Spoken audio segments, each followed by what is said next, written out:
La famille Echaquan-Dubé a préféré vivre les funérailles dans l'intimité.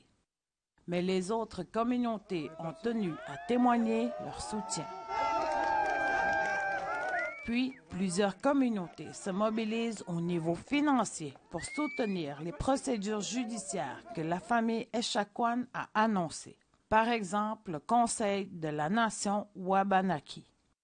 Dans une vidéo, Carole Echaquan a remercié les populations pour leur soutien. Tout ce que vous faites là pour ma famille et ma femme, je suis très surpris qu'il y a tant de monde. Le premier ministre Legault a rencontré la nation Atikamekw. Selon Legault, il s'est entendu avec les chefs Atikamekw pour faire des actions.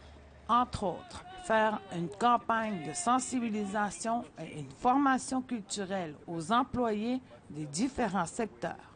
Il y a des personnes racistes, mais le peuple québécois n'est pas raciste. Et je pense que c'est important de respecter tout le monde, puis de concentrer nos efforts sur les actions, et non pas sur un débat sémantique sur les actions. Aussi, Legault s'est excusé au Salon Bleu. Le service public québécois a failli à son devoir envers Mme Echaquan.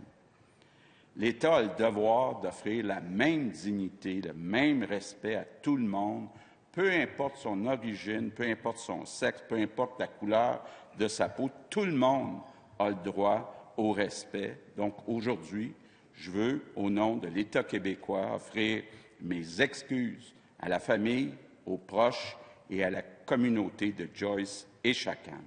Pour sa part, Constant Awashish a donné ses réactions. Je pense que les gouvernements devraient savoir déjà qu'est-ce qu'il faut faire avec les Premières Nations. Il y a toutes sortes de recommandations dans plusieurs rapports. Il y a des milliers de recommandations. Maintenant, c'est d'aller feuilleter ces rapports-là puis de les utiliser puis de faire en sorte que l'argent des payeurs de taxes n'a pas été utilisé en vain. Aussi, le bureau du coroner a annoncé que les audiences publiques pour l'enquête sur le décès de Echaquan auront lieu dès que possible en 2021. Sylvie Ambroise, Nouvelle nationale d'APTN, Montréal.